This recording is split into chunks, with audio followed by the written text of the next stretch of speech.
Good morning, Bimblers. And you join me in Preston. I thought it would be rude not to come to Preston this week, considering we're doing Bimblism live here next Wednesday at the Adelphi in Preston. Tickets down there in the description. So I thought we'd do part of the Guild Wheel and start a series of videos where we go all around that big cycle path that goes round Preston. National Cycle Route 622. Expect some detours and some waffling on about history. Anyway, Bimblers, let's stop messing about and indeed bimble.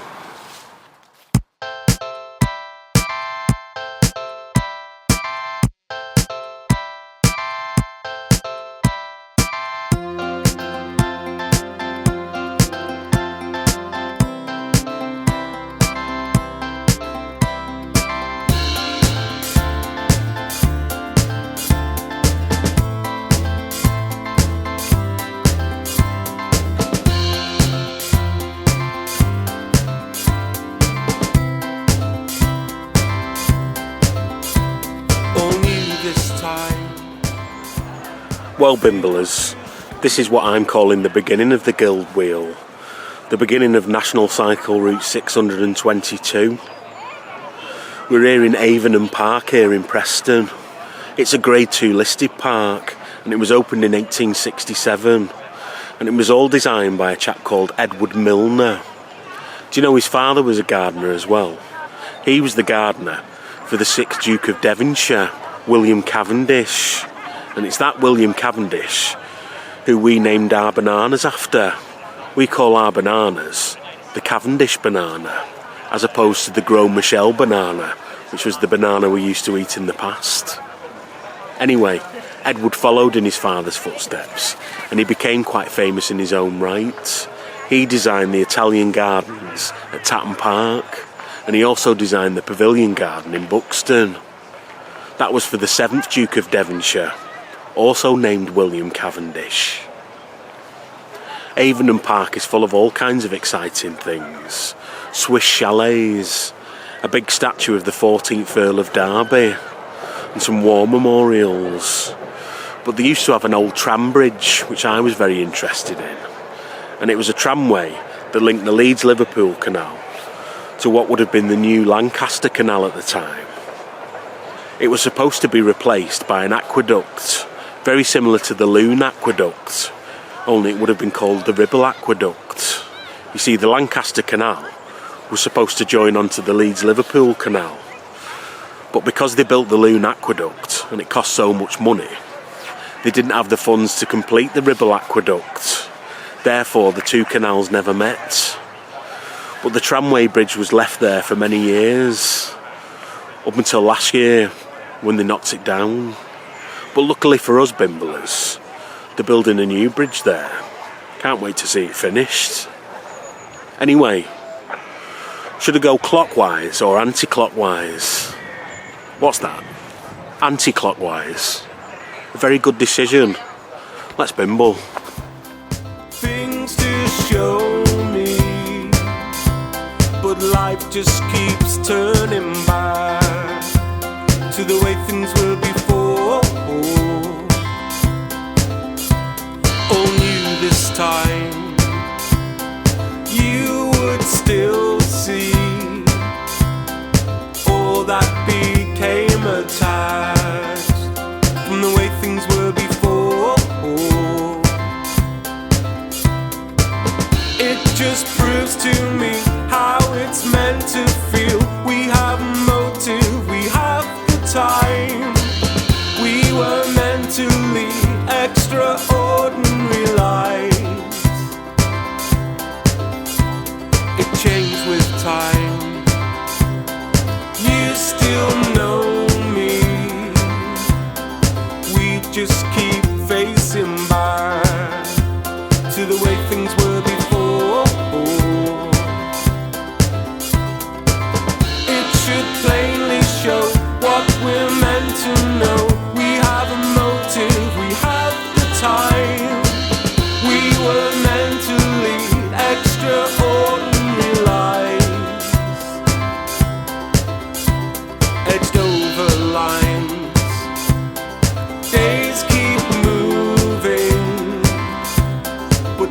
just keeps falling back to the way things were before. It just proves to me how it's meant to feel. We have a motive, we have the time. We were meant to lead extraordinary lives. It just proves to me how it's meant to feel. We have a motive, we have the time. We were meant to lead extraordinary lives.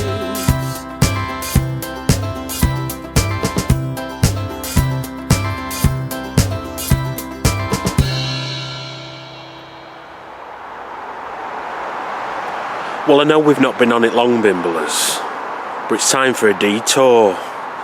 We've got to go and have a look at the Queen of the Bimblers. She's up there. Let's bimble.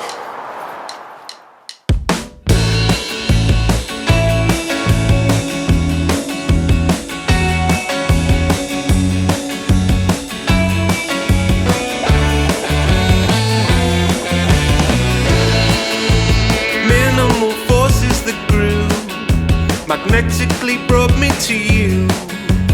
Visions that cut through the cold to my heart. Feelings of warmth now resume. Feeling that coming from you, bursting to blow at the seams of my heart. As if this was love that I felt. And so, Bimblers, we took a detour up a great big hill to come to Preston Cemetery to find the grave of the Queen of the Bimblers, Edith Rigby. There are quite a few notable graves here at Preston Cemetery. Most of them are footballers who played for Preston. But you'll find the grave of Sir Joseph Livesey, who started teetotalism. He invented the teetotal movement here in Preston in the 1830s at a place called the Old Cockpit, which is just around the back of St John's Minster in Preston Town Centre. He's joined by his wingman and partner in crime, Thomas Swindlehurst, the king of the reformed drunkards. He had a similar story, except he was an alcoholic who gave up alcohol. Because he was an alcoholic, he was one of the first people to think about that. Back in the day, people just carried on drinking. I didn't manage to find his grave because it looks identical to about 1,000 other graves in this graveyard. They all seem to have had the same stonemason. But the main grave we've come to see is the grave of Edith Rigby, Queen of the Bimblers. I call her the Queen of the Bimblers because she was the first woman in Lancashire to ride a bicycle. Edith Rigby was a lot more exciting than them two teetotalers. She was a suffragette and a terrorist. In 1907, she set up Preston's Women's Social and Political Union. She became a suffragette. She was arrested on several different protests.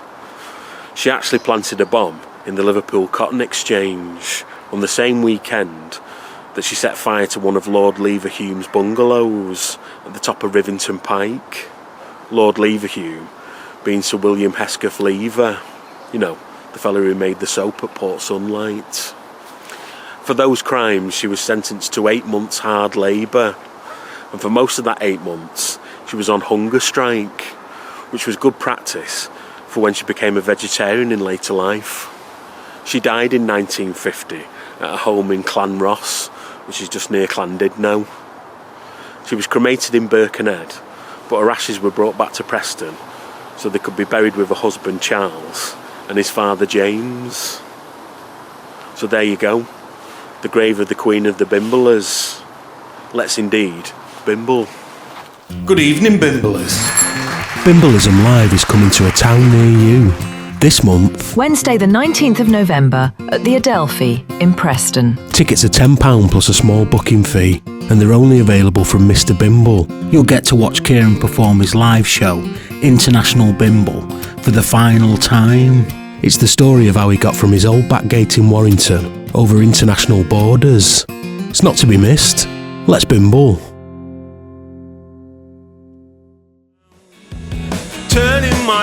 upside down, as if this could change all the past, fixing the bruise from the last time that I felt anything, as if this was love that I felt, as if this was somebody else.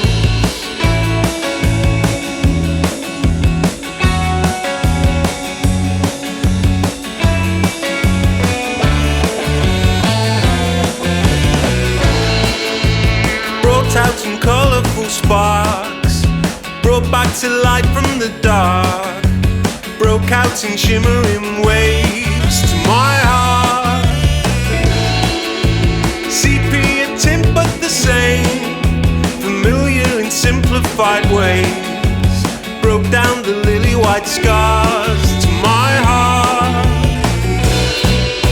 as if this was love that I felt, falling for somebody else, taking my eyes from the ground, turning my heart upside down, as if this could change all the past, fixing the bruise from the last time that We've actually stopped off here in a previous Bimble many moons ago, in about 2021, before I got my posh camera and I knew what I was doing. Before 2007, this would have been a gravel pit, a quarry, dug out to build the M6. But in 2011, it was bought by the Manchester, Lancashire and Merseyside Wildlife Trust, and they formed Brock Holes.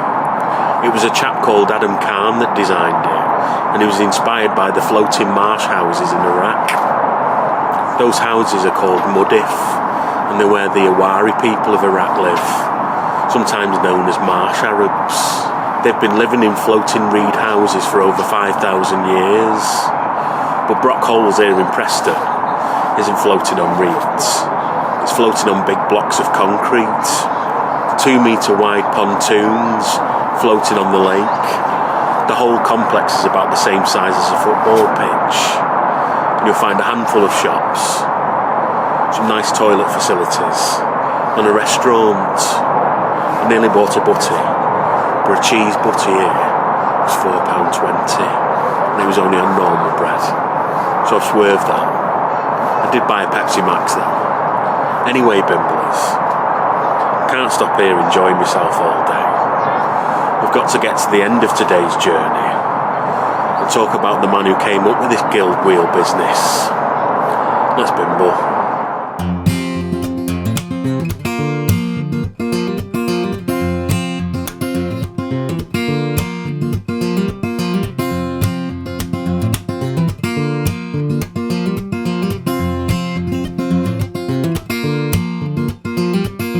Maybe it didn't work at the time, maybe it never did.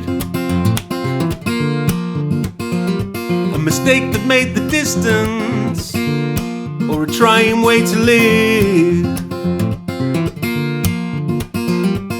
Maybe it's the time that you grabbed at my arms and electricity flowed from my shoulders to palms in a white hot glow, leaving white cold scars left bare and unshowed just to prove they were ours. Maybe it worked,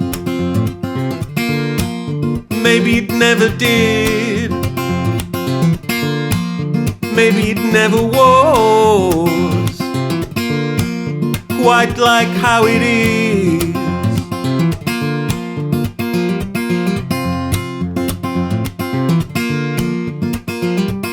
Maybe it didn't work at the time, maybe it never did.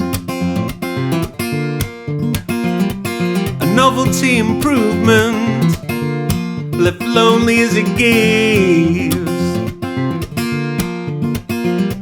Or maybe it's the time that you closed both your eyes and you pouted your lips as you waited for mine in the soft red glow of your soft cold arms. Serotonin burnt holes through my veins to my heart. Maybe it worked, maybe it never did, maybe it never was quite like how it is.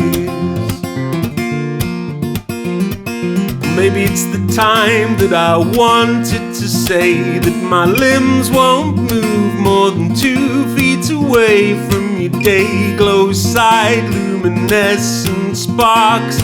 I could burst into flames from one beat from your heart. Maybe it worked,